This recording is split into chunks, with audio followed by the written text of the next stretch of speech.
I'm Jackie Cahill. I'm your host for this afternoon's Ladies Football Show. Get your comments in down below. Any questions or queries you have, please do get in touch. Guys, thanks for coming in. Thanks very much. Thanks for having us. We obviously saw recently, we'll start off with the Gourmet Food Parlour O'Connor Cup final, and an unbelievable picture that we shared on our Instagram of you two guys at the end of the game. Niamh, you were a winner with DCU. Grace, you unfortunately were a loser with UL. Niamh, I'll kick off with you. What kind of an experience was that? Was it bittersweet? Yeah, I suppose it was bittersweet. Obviously, it was very nice, obviously, to win the O'Connor Cup, but obviously, you know, it was mixed emotions, really, like as I said, and obviously, me and Grace were so used to playing on the same team. Like, it was just kind of weird to see, you know, like obviously one of us on the winning side and one of us on the losing side. So, apologies for the slight interruption. We had some technical difficulties. They have been resolved by the great Luca Kelly, away to my left-hand side. Niamh Kelly's here. Grace Kelly's here. Hi guys, sorry about that interruption. Before we went off the air, we were talking about the Gourmet Food Parlour O'Connor Cup final. Niamh, you're on the winning side for DCU. Grace, unfortunately, was on the losing side for UL. What was that experience like to play against each other? You've obviously played in some massive matches together for Mayo, but to play in such a big game against each other, kind of a bittersweet thing for you? Yeah, I suppose it was definitely bittersweet. I mean, as you said, like we were always so used to playing together, like on the same team. So, yeah, it was a different experience, obviously, being on other sides of the pitch. I suppose it was weird because anytime Niamh got the ball, I wanted her to mess it up, and that's never happened before. Whereas, yeah, with Mayo, I'm like, go on, keep going, direct. But yeah, yeah, but. I suppose, yeah, exactly. Like, it was just, we'd always be shouting for each other. Like, I suppose not that we were shouting, that we weren't shouting for each other this time, but obviously it was kind of a final of mixed emotions, really, at the end. And when the final whistle blew, like, I was an emotional wreck, really, as I was saying. Like, you know, I was obviously happy that we'd won, but I was also upset, obviously, that Grace was on the losing side. So, like, yeah, obviously my first instinct was to run over to Grace, like, and yeah, we saw that great picture. I think Jerome Quinn caught it for the video as well. That was your first thought to go and see if Grace was okay. Yeah, unfortunately, now I did actually get flattened by a few DCU players, but no, obviously, yeah, my first instinct was to run over to Grace, obviously. So, yeah, like, you know, it was a final of mixed emotions, really, and. Look, I kind of knew that one of us was going to be on the winning side and one was going to be on the losing side, but look, it could have went anyway at the end, and like we thought we'd have lost there at one stage, and look, only for Ashley Maloney really coming on and like creating that penalty and getting that fantastic score at the end, like it was anyone's game, like we were just lucky to be on the winning side, like. Because Grace, it looked like you guys were making a charge. We had Ashley here on the show last week, and she was in the bin for 10 minutes. We moved ahead. She came back on, grabbed the ball straight away, and. The rest is history. Yeah, the rest is history. Yeah, we were on top there. We were on top by 3 points. You were up actually by 3 points, and then we got back, got a few frees.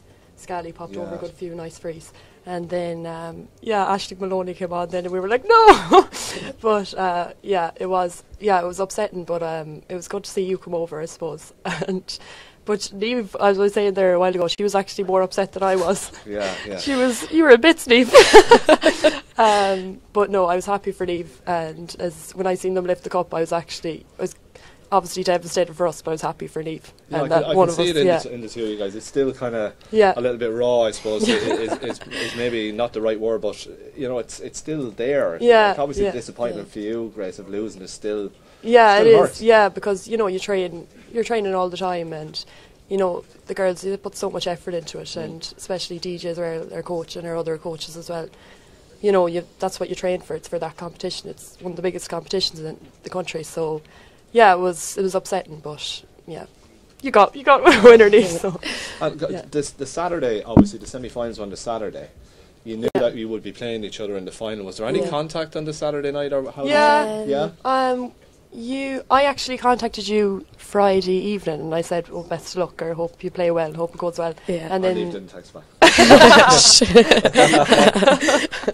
And then you texted me first on the Saturday evening, and you said, "Play your heart out," and I said, "I hope you don't play well." We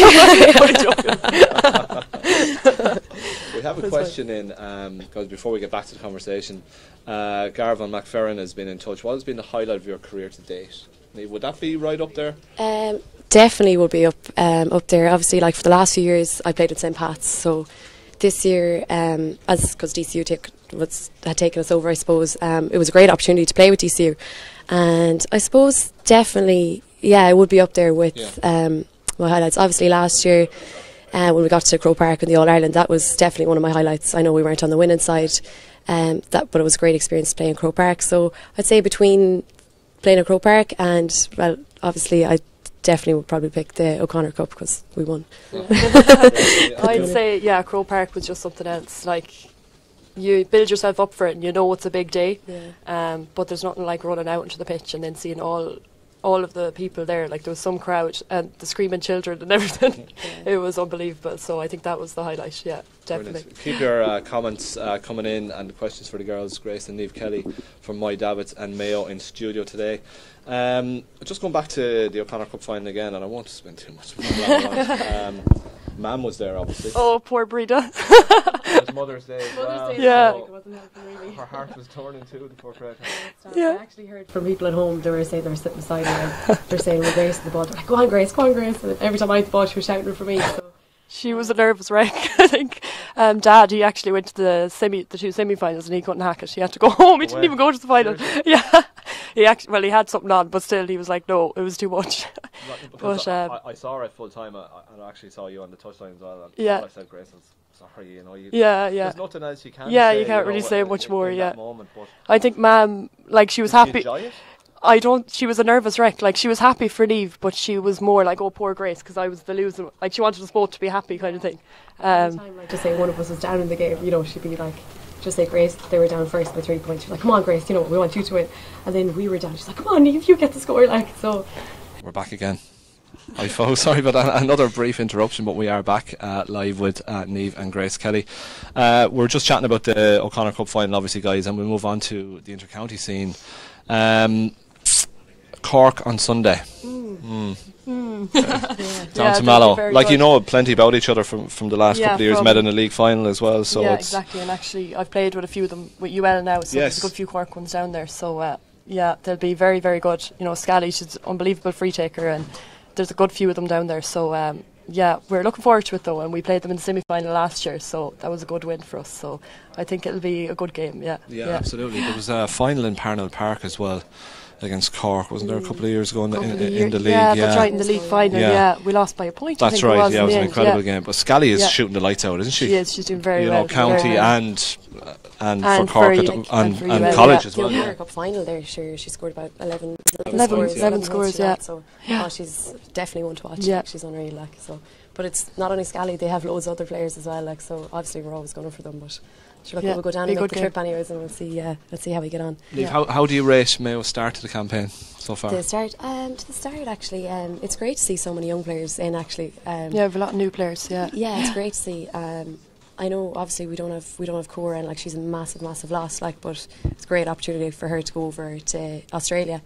But I suppose I know we've won 2 and lost 2, and it is league, like, so it's great for the younger players to get an opportunity to play in the league games. So we'll see how things go and how we get on through the year. But so far, I'm actually happy with how things are going. Yeah, I feel like we're learning a lot after each game. You know, like we know what to work on at each training session. You know what went right, what went wrong, and then we do it for the next training. Yeah. So it's very good. And Peter Lee is excellent. Yeah, how was he taken to the management side of it, Grace? I remember speaking to Cora before the All Ireland final last year, and she name checked him as I think he came in mid-season. And had a big impact. So he's made obviously transition from coach to manager of the team now. How is he he's adapted? Getting on very well. Yeah, he's very good with all types of players. Obviously everyone has different personalities, and he knows how to get on with everybody. He knows how to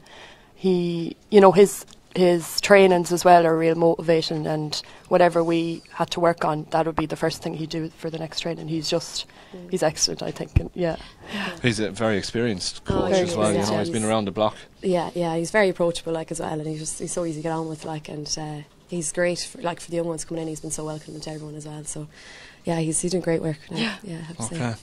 And the whole backroom team as well. You know, it's great to have them. Like, How long did it take you guys to kind of get over last September? And obviously, you've talked about the high of actually being in an All Ireland final, but once you get there, you obviously want to win it. Yeah.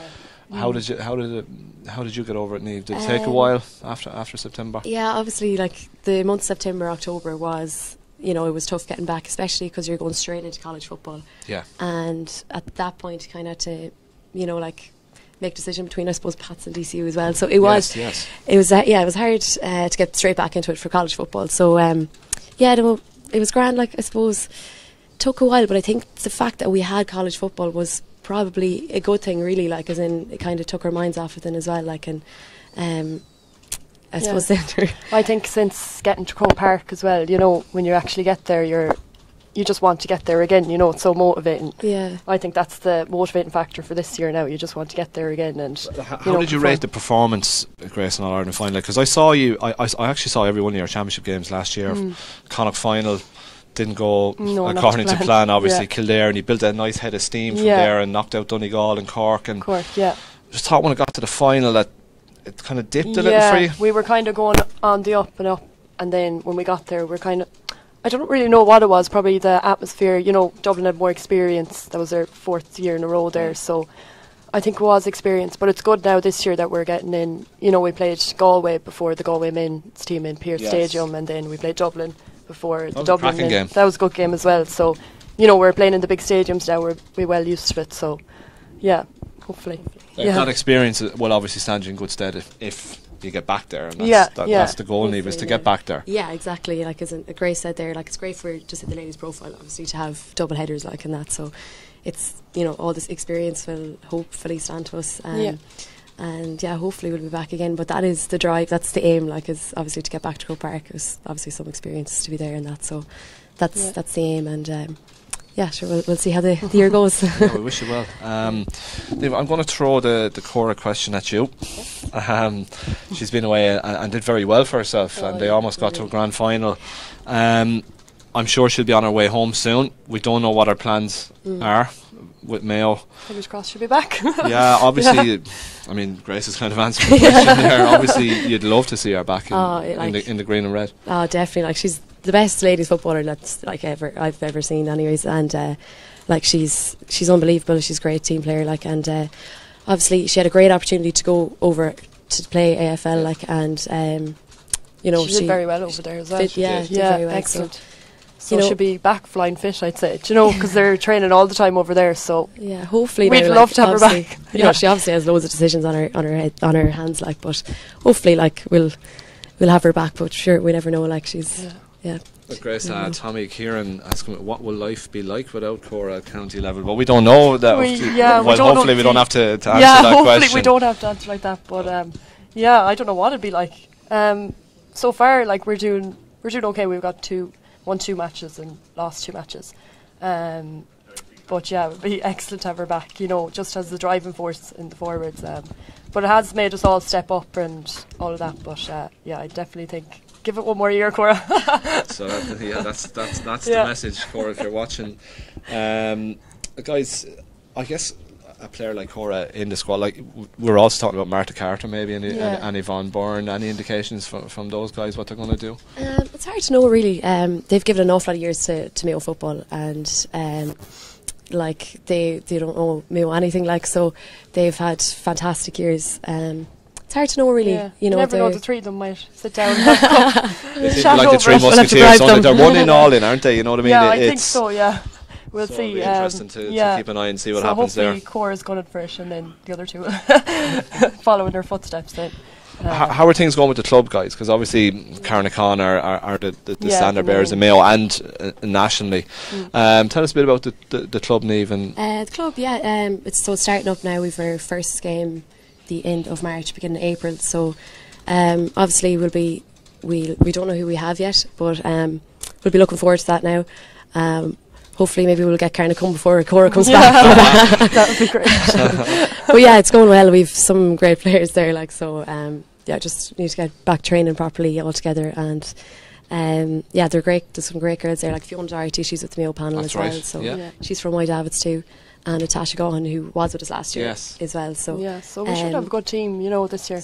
If we all get back training, and, you know, everyone goes to training and keeps going. That's where it all starts as well, like the club, you know. So like, obviously love club football, and our managers Ronan and Michael last year as well. They're great all crack as well at training. So obviously club football is where it all starts. So we're going to hopefully get our Drive first on, league win. So Niamh, you're based in Dublin, Grace, you're in Limerick, and thanks so much for coming up, because you've made the trip to the capital. Getting to training, balancing study commitments, how has all that been, Grace? Yeah, it's obviously this year now I'm doing a master's, so it's you know, there's a lot of work in it, but when you have... tell us a little bit about the master's. Yeah, it's a master's of science in sports performance, so I'd be very interested in it. Yeah, right up my stream, yeah. So yeah, no, it's going very well so far. So you just have to learn to organise yourself very well. You know, I think without the football, you know, I might not get as much done. You know, you're more energetic after a training session to do a bit of work. So yeah, no, the balance is good, I think. I think I need the football really to get away from the study as well. So the balance, yeah, it's very good, yeah. Okay, and yourself? Yeah, obviously, like as Grace said there, like it's great to have the balance between the study and the football. But I was just on teaching practice there at the minute, like, and there was a great like Mayo base there as well, and you know, they were mad into the football, like, so it's great to see you know, the interest there from like the young people as well, like, and they're keeping tabs on, you know, how games are going, and you know, obviously, as you said there, the balance, like, it is tough obviously to keep it going, but you know, when there's a few you going from, there's a good few of us based in Dublin now, so you know, it's good when everyone is going down together, and you carpool obviously. Carpool, Okay. Exactly, so yeah. So where you're training tonight? You were staying off air. You're training tonight. Yeah, down the Midlands. So yeah, it's we'll be going down later on. So going down later on, yeah, and then I'll get a lift back to Limerick then. So it's it's all organised. You know, Peter is, you know, he's very well organised. He'd have it organised straight after this session. Now he'd be like, okay, next week who's going with who, and you know. Brilliant, yeah. He's on the button. He's on the button, yeah. With Laurie Ryan in a couple of weeks ago as well. Yeah, that's right. So you're living with Laurie? I'm living with her, yeah. She's she's great. She made me feel so welcome actually coming in. She's excellent, and the full football team, they're all such sound girls. I couldn't ask for a better housemate. So shout out to Laurie. Hi, Laurie. And there's other footballers in the house as well. Yeah, there's two lads as well, Joey, Brendan, hello. Hey, lads. Yeah, they were over the Giles team actually in Limerick. They lost to DCU actually, but they did very well, and so it's a big football house, so it is. Excellent. Yeah. And yourself? I'm living with three girls from Longford actually. Sinead, who's played with Longford last year actually, Sinead, and a girl from Donegal as well, Roisin. So yeah, they're probably sick listening to me talking about football now at this stage, but I know it's a lovely house, like, I love living with them now, so obviously, you know, they're mad into football as well, like, especially Sinead as well, so, you know, we get on very well. Do you feel a kind of a transition in the Mayo panel over the last couple of years, guys? Like, you look at some of one of the girls on the Carnacon team that won the All-Ireland, I think it was 14. One of the Downings, yeah. Like there's a lot of talent in Mayo, a lot of young up and coming like talent. We've been there. There's a lot of new players in, and like even Sinead Cafferty, like she'd be older than us, but we haven't seen her in a good while, and she's flying. She's having a great season, isn't Absolutely, she? Absolutely, yeah. Excellent, she's unbelievable. And Amy Dowling as well, excellent. You know, we've a good few new players. Ailish Renan, we had two cornerbacks there against Dublin. They've never played on the senior team before, and thought they did excellent. So, you know, it's good to see, and they're improving for each game as well. So, looking forward to it. I was at that Mayo game in Castlebar.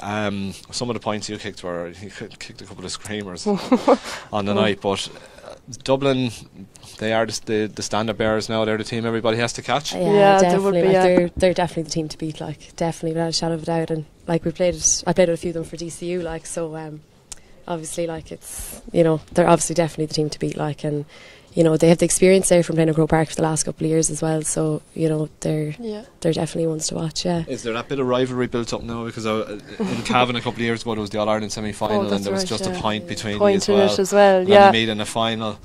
So there's a little bit of. There There always is. You know, you're always gunning for them, and they're always gunning for us. Like, so it's always a, you know, good intense game. But yeah, even other teams as well, like Cork are going to be excellent again this year. They're flying it. Galway are doing very well as well. So, you know, it's not just Dublin at the same time. Like, there's loads of other teams that are doing very well. Galway look like an interesting project. Yeah, Galway are very good. Yeah, very fit team. Like, obviously, the Ward sisters are very good. Olivia Divley, like, they've a great team, like, so yeah, you can't underestimate any team really. Like, everyone at the minute, like, there's no team that's better than another. Like, everyone is like, they're really playing Dublin next, actually, aren't they? Go away, that'll be a very good game, I think. So the immediate focus is obviously to get into that top 4 and get into the semi-finals and see if you can progress in the league. That's the aim now. So we've Cork, and then we've 2 other games in Donegal and Monaghan yet to play. So yeah, it's be interesting to see how those go. But obviously, hopefully, we'll take one game at a time, anyways, and see how they go. But yeah, Cork will be an interesting one now this weekend. Especially after last year, like they're. Yeah. Guys, just to finish up, the interest in football, what side of the family did that stem from, or what's the history there? Yeah, they played a little bit. Mum was more into the soccer. She used to work in the bank, and she was captain of that team, and they won some competition, so she'd be bloated about that. But any opportunity as well, she'd be a water girl for White Abbott. So she's our uncles as well. Like, I remember when we were younger, we were always playing out in the back garden, and I'd be actually naturally right-footed, but he'd be like, no, keep playing with your left, keep playing. And now I just play with my left. It's mad. I definitely got it all from him. He was always making us go outside and playing matches between all the cousins and everything. Great memories, yeah. So, probably, I suppose a bit of both sides of the family, really. But I don't know. Mum, if she had her chance, I'd say she'd be on the pitch if she could. Great character. I mean, just to see her, we obviously met before Christmas there when you won the Player of the Month award. And huge supporter of you guys. Obviously. Oh, she is. They'll be down in Cork now, no doubt. They go to most of our games whenever they can. Like, and our brother as well. He'd be mad into the football. It's just a mad football house, to be honest. Like, we've been playing with Mayo from under 12 all the way up. Yeah. So Mum was always bringing us to trainings, bringing us to matches. She'd be helping out with the team. She'd be doing the water. She'd be, she was always there. And definitely shout out to Breda. Yeah, absolutely. Well, look, we're about up on time. Yeah, I'm just looking over at my producer, Owen Cahill. Guys, you've been really, really good. Great, you've come all the way from Limerick. Really, really appreciate it. And Niamh, thanks a lot. Thanks very much, Brad. It's great to have you in, the 2 Kelly sisters, Grace and Niamh from My Davits. We're going to be back. That's about it from the Ladies Football Show for this week. Emma Duffy is back in the hot seat next week. But for now, thanks for watching. Talk to you soon. Bye bye. Thanks very much.